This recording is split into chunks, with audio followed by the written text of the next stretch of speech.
Colonel साहब कहा करते थे 15 साल की इमरजेंसी लगा लो। अरे जब हमने कोटपुतली में 15 साल का वनवास खत्म कर दिया तो 15 साल की इमरजेंसी यूं निकल जाए। जब समाज एक जाजम पर जुट करके निर्णय लेता है तो उसी पानी की तरह चलता है जो पठारों को काटती फिरती है।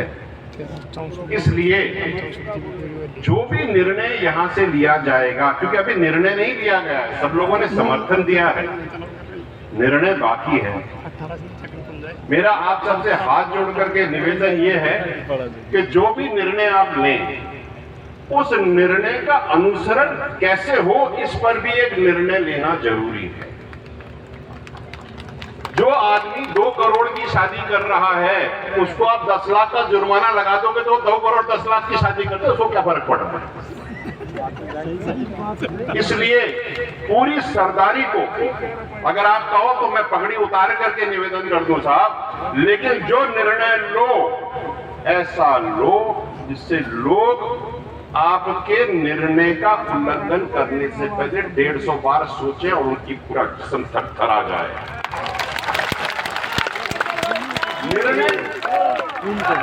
निर्णय क्या लेना है, कैसे लेना है,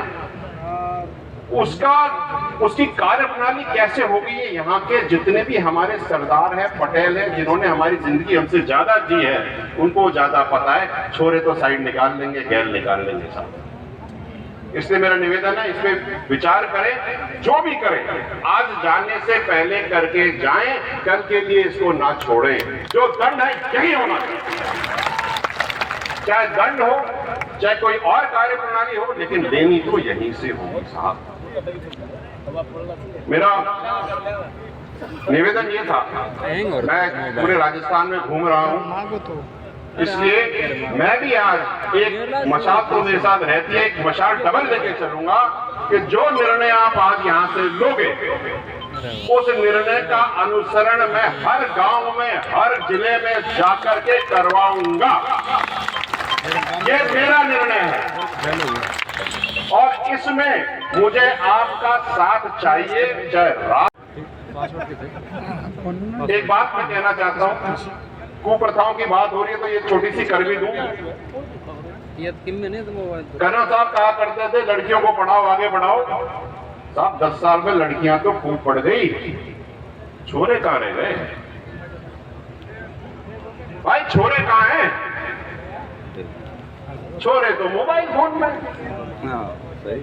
मैं आप सबसे पूरी सरदारी से मेरी बात गांठ बांध करके घर लेकर के जाना और सबसे एक बार हाथ जोड़ के निवेदन है, कह जरूर देना साहब, ये हथियार है, इससे गोली आप खुद को भी मार सकते हो और अपना भविष्य भी बना सकते हो। शकुंतला जी राम राम।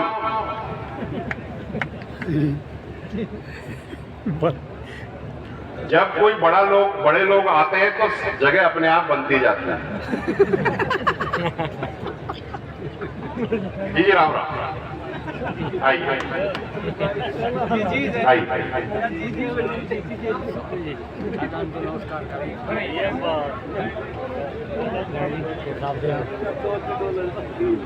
तो मैं ये कह रहा था, सुनिए मेरी बात, थोड़ा 2 मिनट लूंगा, ज्यादा नहीं। अपने फोन से अपना भविष्य बनाना महाराज।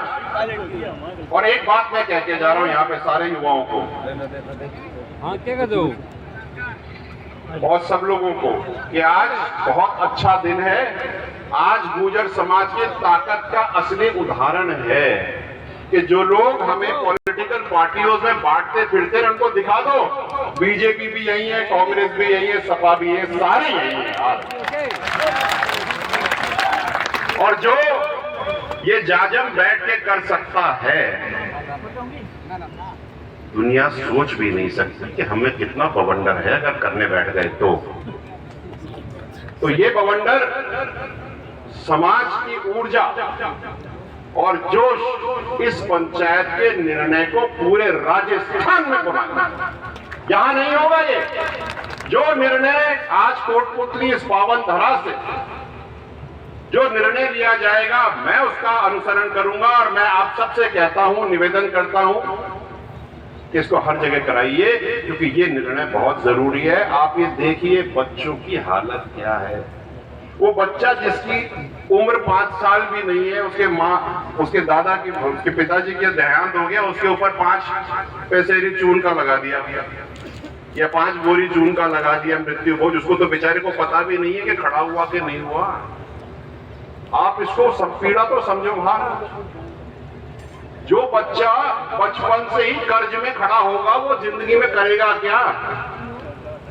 और ये बात और मैं कहना चाहता हूं कि युवाओं, ये ड्रग्स बंद करो यार। क्या कर रहे हो तुम लोग अपनी जिंदगी के साथ। ये नशे बंद करो महाराज। और ये अच्छी बात है आपने शादियों में वो दारू का ठेका बंद करा दिया, तो शादी में होता था, बहुत अच्छी बात है। डीजे बंद होना चाहिए, बिल्कुल होना चाहिए, लेकिन डीजे बुलाने वाला भी तो बंद होना चाहिए। डीजे ही बंद कर दो ना यार। मतलब हम तो सिगरेट बंद करने की बात करते, फैक्ट्री चल रही है धनाधन, ये कोई मतलब है क्या? अगर आपको अपने यहाँ डीजे बंद करने हैं तो सबसे पहले गुजरों को बोलोगे घर में से डीजे निकाल के बाहर फेंक, घर तो सुधारो। डीजे हम बजाएंगे लेकिन दूसरे के ब्याह में बजाएंगे, क्या लॉजिक है ये? अपना सुधार करने की बात करें, और मैं उस बात से बिल्कुल इत्तेफाक रखता हूं कि ना तो मैं खिलाऊंगा और ना खाने जाऊंगा, चाहे अपने समाज में हो चाहे दूसरे में हो। ये बात बिल्कुल सही है साहब, बहुत बढ़िया बात है।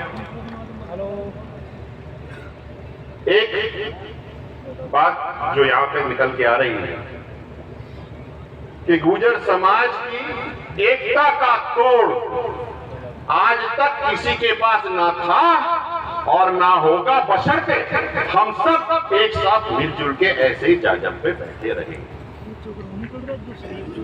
बहुत सारी ताकतें आपको आपके इस निर्णय को भी तोड़ने आएंगी, क्योंकि मैं आपको बताता हूं मुंडिया गांव में क्या हुआ था।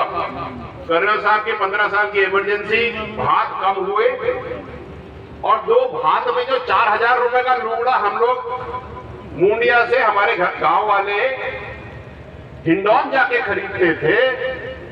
तो सुनो भाई सुनो, बहुत मजेदार बात है। जो लूगड़ा हिंडौन जाकर के 4000 रुपए का खरीदते थे, वही दुकानदार बढ़िया गांव में वैन लेकर के 420 रुपए में बेचने आ गया। बोला हमारा तो धंधा ही चौपट कर दिया तुमने। तो ये तुम्हारे और हमारे संस्कार नहीं है, ये तो धंधा है जो किसी और ने आपके ऊपर थोप रखा है।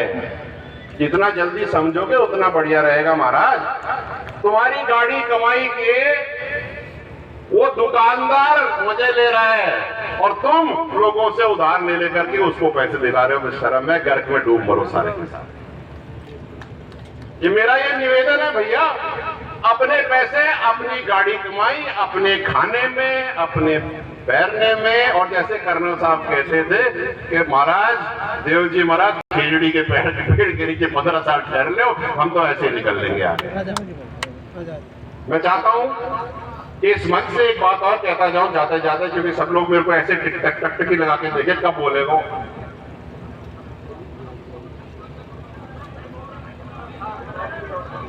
तो गलत हो रहे तो जूते आ जाते, क्या दिक्कत है?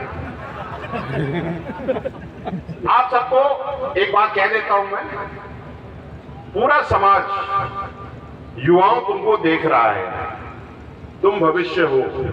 अगर तुम बिगड़ गए तो हमारा समाज कहां जाएगा यार, खत्म हो जाएगा।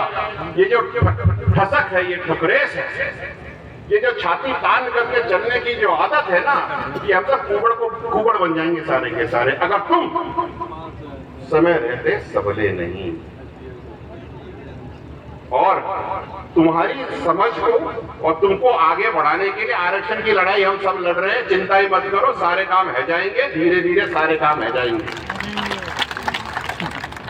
कल रात को क्या 10 बजे मैं सीएम साहब से इसी बात पे मिल के आया। मैंने कहा साहब मैं वहां जा रहा हूँ, पंचायत में क्या कहूँ। वो तो चिंता ही मत कर, सब काम है जाएगा साहब। नारायण भगवान की। आप सबको बहुत बहुत धन्यवाद। और अगर काम नहीं होगा तो आपको बताइए करना क्या, हाथ खड़े कर देना, बता देना, चले चलेंगे साहब। बहुत बहुत धन्यवाद। आप लोगों ने इतना बढ़िया कार्यक्रम किया, आपने इतना बढ़िया सिस्टम किया, इतने सारे लोग आए, लेकिन एक लीक से हट करके अगर काम कर दिया जाए तो कैसा रहे। रुको भैया।